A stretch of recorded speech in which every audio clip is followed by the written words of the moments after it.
I was in a coma 3.5 months. When I came out of it, I was totally paralyzed from the neck down. Most of my face was paralyzed. That was a lot to do with the drugs and not being able to move for such a long time. But during that, on July 4th, I had passed twice. I flatlined because I was getting worse. And I went places. And some of the things we're talking about today, I can, at least in my own mind, verify. I certainly don't care who believes me or not. I just know my story. And I do know that the hospital knows that I was in a coma that long, and they do know I passed. Now, I can just tell you, when you pass, yes, you do go places. But a lot of it's personal, and I don't like to share it yet because I'm still processing it. It's going to take some time because I need to take that and put it into meaning. When you go to the place beyond here, which I believe is the fourth dimension more than ever now, it's void of space and time. This place does not matter. And this place, life, when you look back in any little remembrance of you, it seems like a short time. And Deb, you mentioned 3 seconds. That's all this life was worth to me, 3 seconds. It really didn't matter. The good, the bad, whatever, it didn't matter. Where I was mattered because I was surrounded by, it just felt so good. I don't know if they inject you with heroin when you go through the tunnel. But even though I haven't tried heroin, I know what people say it's like. And all I know is that you just knew. You didn't have to talk. You just knew. And anything, I don't know. I think it's more lack of feeling, isn't it? If there's all the bad stuff goes away and there's just a few left and they're all good. There's just no, there's this lightness. You shed the happiness of gravity. It was very light. The negative energy around you, all the bad thoughts just disappear, and just when the angel touched my hands, it was the same thing. It was almost like the same exact thing. I was like in some sort of non-hearing. The only thing I could hear was her voice, and feel nothing, no pressures, nothing bad. Yeah, and a lot of it's hard to explain from dimension to dimension. There's things there that I can't explain. All I know, everything is more of. You get more of a good feeling. All the colors were more of. They were, everything was more of better. But the purpose there, I really didn't understand it yet, but I didn't want to leave. And I know when I was coming back, and they figured out how to keep me alive, damn it. When I came to, I know I slugged and punched doctors and nurses right in the face. I was so pissed because I felt that heaviness coming back, and I felt pain, not so much physical pain, but emotional pain, and all those feelings come back that are privy to here. And then it became more difficult to understand where I was, but I knew it was better. And then to finalize your answer, Melissa, is that I've had a litany of issues beyond that.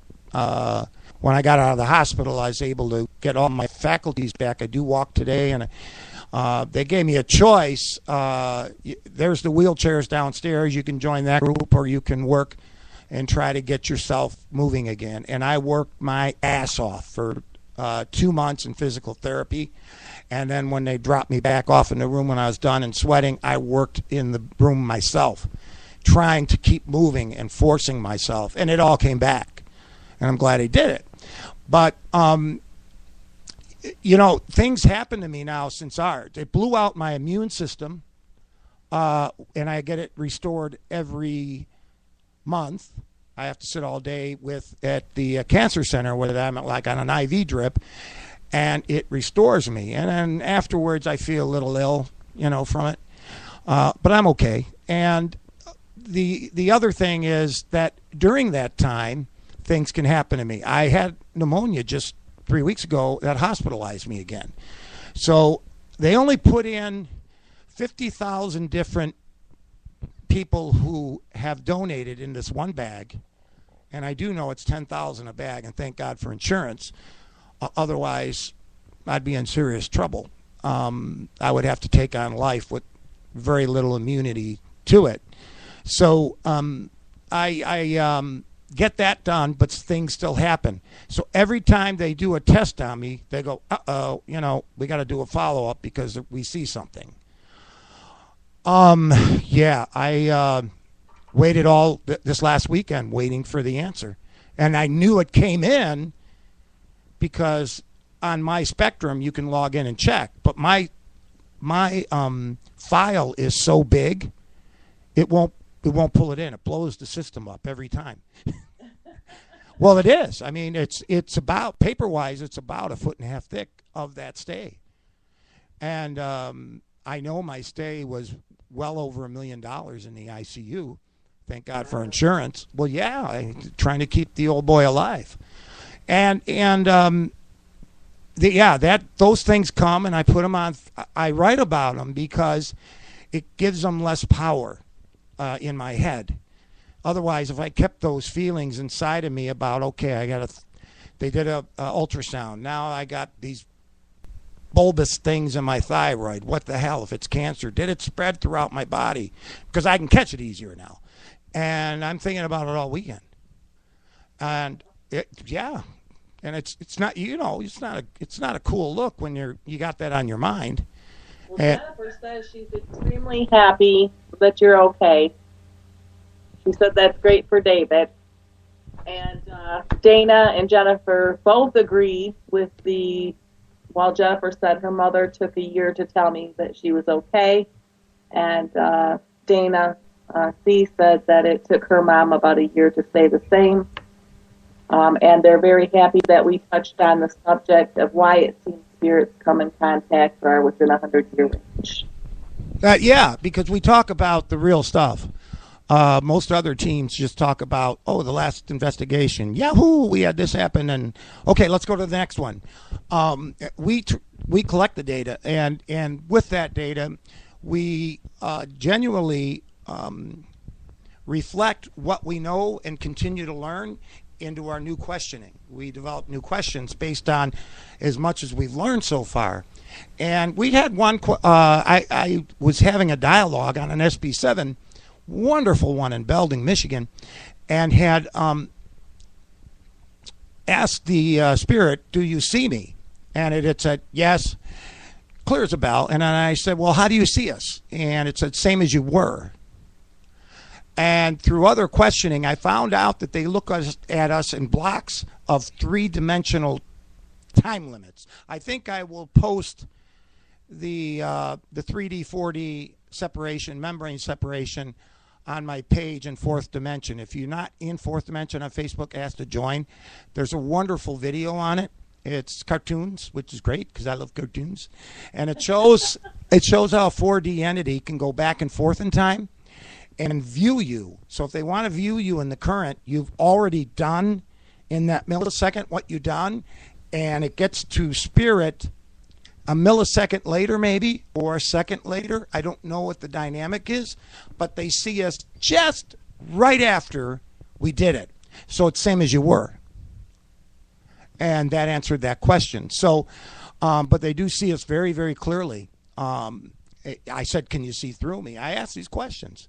Do we scare you? Is that why many times you hide? Yes. We don't know what you're here for. Are you here to expel us? That's one of their biggest fears. We don't trust you. But once they put their crosshairs out on you, they know what you're thinking, and I prove that in theory because I did an SB7 experiment over 20 minutes. Again, on a clear SB7, no other FM traffic, where I said, I'm going to think the questions, and I had it written down. Can you answer them, please? And I'll be damned if they answered every one. I had 7 questions. Well, it just tells you that you even said it too, Deb, that when we're en route to an investigation, they know you're coming. Yeah, I usually pick it up a few miles ahead of time, or if I'm going to do a reading for somebody, their loved ones will come in actually while I'm on the phone making the appointment. Yeah, they're very interested, and I really wanted to know why. again, fourth dimension paranormal investigations goes farther than most. And we want to know, because we're going to be there someday, and I want to know why I'm asking the same question. Why are they so interested we're coming? And one of the biggest reasons is their fear that they're going to be told they're going to be expelled from that building. Now, that's number one. And they have some unfinished things they need to do there.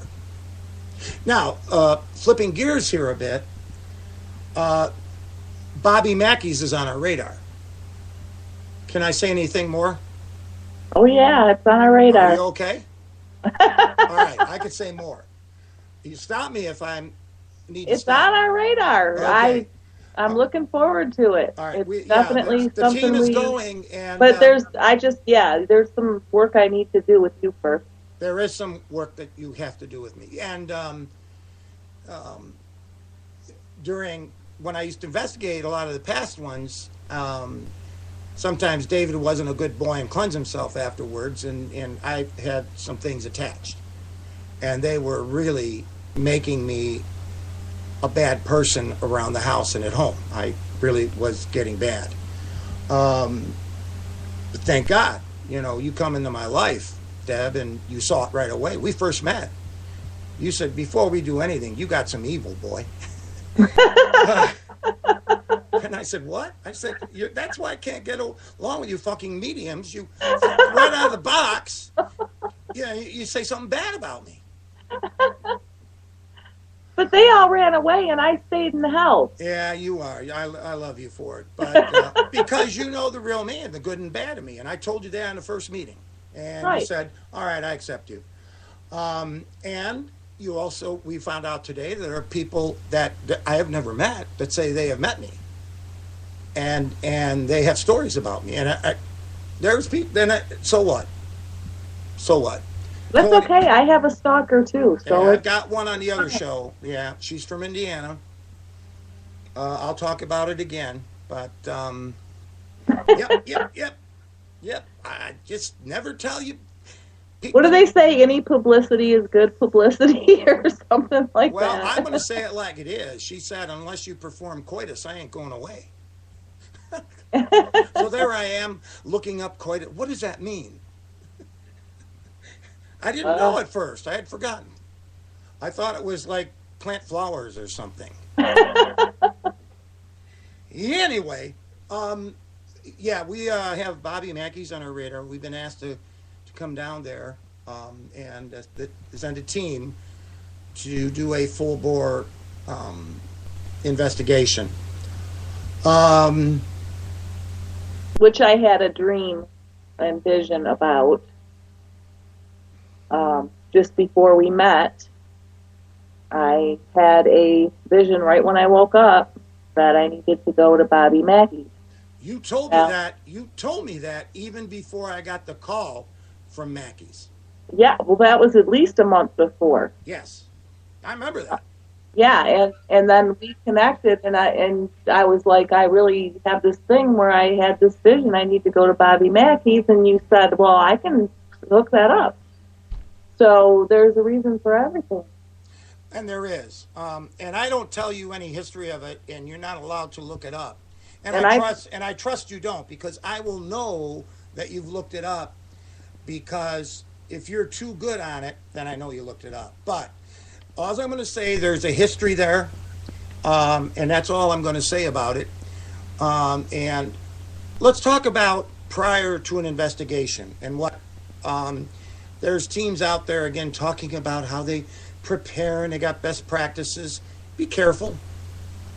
90 to 95% of the groups out there are hobbyists, and they are ruining every possible place to go to, because once they investigate, they're gone. They never come back to the client and sit down and tell them what they found, because that's the boring part of investigating. Well, sometimes sitting there for 2 hours trying to get an EVP is kind of boring, too. It is. I have gone and found nothing and sat down with them and said, we found nothing. In fact, called them and said, do you want me to drive out to your town to sit down with all you. We've all the data's in. We found nothing.